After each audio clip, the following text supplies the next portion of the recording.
I think I get doubly special treatment today. Valentine's Day and Organ Donor Day in one. So. The Shockney family in Westminster is a close one, and siblings Juliet, Violet, and Zach love their baby brother Hank, who is just filled with joy and loads of personality.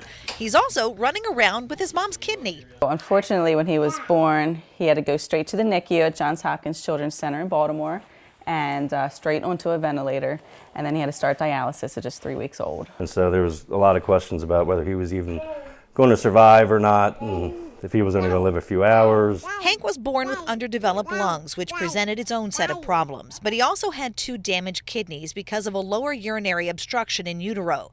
He spent the first 7.5 months of his life in the hospital, and he would need a kidney transplant to save his life. Jessica was a match, and once Hank was big enough and healthy enough, doctors were able to do the transplant last August.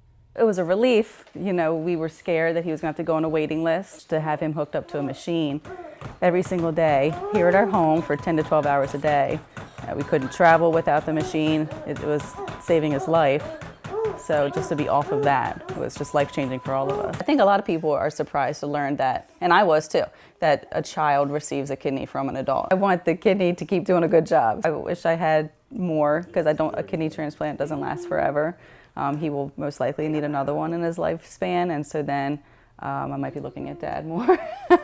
And while the Shockneys have so many reasons to smile, they want to spread the word about the importance of organ donation. According to Infinite Legacy, there are more than 4,000 people in the Maryland and Metro D.C. area waiting for a transplant. There's over 100,000 people on a waiting list here in the United States for an organ, and a lot of people die every day. Not everybody can be a living donor.